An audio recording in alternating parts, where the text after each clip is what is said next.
Les podcasts, l'inclusion.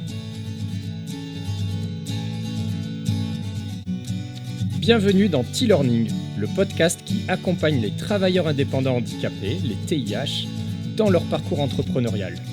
Ce podcast est réalisé avec le soutien de la GFIP et de la Fondation Malakoff Humanis Handicap.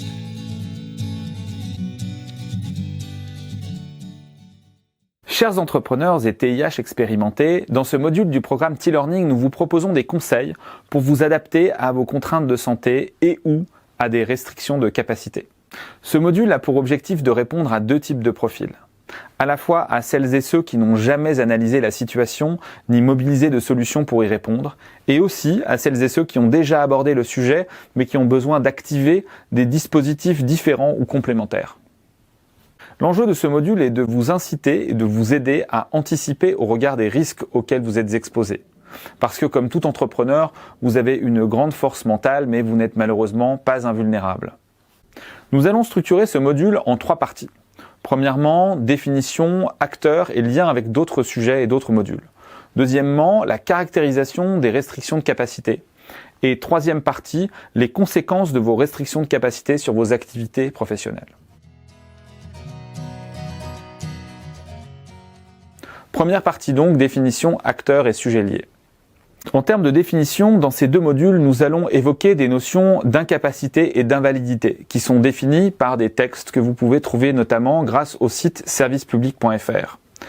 Ces deux notions sont importantes car elles font référence à différents types de reconnaissance qui ouvrent des droits et compensations financières comme par exemple des pensions d'invalidité.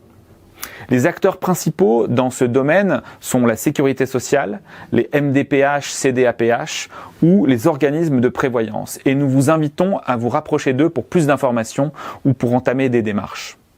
Maintenant, sur les sujets liés, nous précisons que ce module est un préambule au module suivant, le module 12, qui est destiné à la présentation des solutions qui vous permettront de minimiser l'impact de cette restriction de capacité, d'incapacité ou d'invalidité, qui sont des notions que nous allons détailler par la suite. Par ailleurs, n'oubliez pas d'aller voir nos autres modules qui couvrent plusieurs enjeux liés à ceci, et notamment l'environnement de travail et la compensation du handicap. Deuxième partie, quelles sont les caractéristiques d'une restriction de capacité ? Premier élément de définition, la restriction de capacité dépendra de votre problème de santé et elle peut revêtir des degrés divers en termes d'étendue, des capacités touchées, de gravité et de durabilité. Il y a des restrictions de capacité ou des incapacités momentanées, évolutives et des situations d'incapacité partielle ou totale. Bien entendu, une incapacité totale aura des conséquences généralement plus complexes à gérer, surtout si l'incapacité dure plusieurs mois ou années, ou si elle est définitive. Deuxième élément, une restriction de capacité peut affecter, selon son degré, 3 familles d'activités de votre entreprise. Premièrement, la production de vos biens et services. Deuxièmement, la communication avec votre écosystème de clients, fournisseurs, partenaires ou collaborateurs. Et troisièmement, le transport et autres enjeux organisationnels. Nous ne pourrons pas détailler tous les cas de figure liés à ce dernier cas, tant ils seront spécifiques à vos restrictions de capacité et à votre secteur d'activité. Nous allons donc aborder principalement les enjeux de production et de communication. Dernier élément, une restriction de capacité peut être anticipée dans certains cas, mais elle peut aussi advenir à tout moment. La difficulté va consister pour vous à anticiper au mieux sa survenance. Plus elle est probable, plus vous devrez être préparé. Le travail ne sera généralement pas le même selon les cas de figure, mais dans tous les cas, nous vous invitons à anticiper au maximum. Troisième partie, les conséquences économiques et organisationnelles. Nous identifions 6 types de conséquences. Première conséquence, la production. Selon que vous êtes ou non en capacité de produire vos services et produits, et selon la durée d'incapacité, les conséquences seront différentes. Deuxième type de conséquence, la gestion commerciale. Parmi les questions les plus importantes à vous poser, il y a « puis-je communiquer à mes clients ?» et « que leur dire ?» Troisième type de conséquence, la gestion courante ou administrative. Pour beaucoup d'entreprises, la gestion courante et autres démarches administratives représentent une charge importante, qu'il s'agisse de relations avec les pouvoirs publics, comme les services des impôts, l'URSSAF, le tribunal de commerce, ou vos prestataires clés comme la banque, des gestionnaires de paye, des bailleurs propriétaires ou autres. Qui sont les interlocuteurs et comment organiser les relais temporaires ou définitifs ? Quatrième type de conséquences économiques, vos revenus.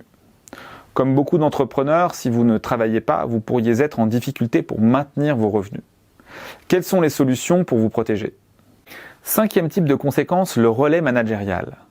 Les questions qui se posent sont qui animera votre équipe pendant votre absence, qui prendra les décisions engageantes comme des embauches ou des confirmations de période d'essai, et enfin, qui prendra les décisions opérationnelles.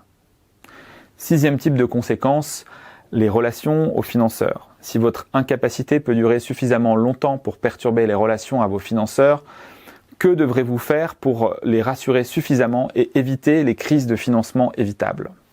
Et enfin, dans tous les cas, si vous avez des difficultés à y voir clair dans ces questionnements, à exprimer ou à expliciter votre ressenti pour organiser votre propre succession, n'hésitez pas à solliciter des avis extérieurs de professionnels tels que des coachs qui peuvent vous aider en un nombre limité de séances en général à clarifier vos enjeux et vos pistes de solutions. Et maintenant, pour conclure, les maîtres mots de ce module doivent être la prise de conscience et l'anticipation, à savoir quels sont les risques auxquels mon activité est exposée du fait de mes fragilités de santé et que puis-je anticiper par des dispositifs simples tels que des délégations de pouvoir. Rendez-vous maintenant dans le module 12 pour évoquer plus en détail toutes les solutions imaginables. Merci d'avoir écouté cet épisode réalisé par l'Inclusion avec le soutien de la GFIP et de la Fondation Malakoff Humanis Handicap et en partenariat avec H-Up Entrepreneur. N'hésitez pas à commenter, à partager, à vous abonner à ce podcast et à lui mettre des étoiles pour contribuer à un monde du travail plus inclusif. Et pour accéder à l'ensemble du programme de formation, rendez-vous sur tlearning.fr, www.tih-learning.fr.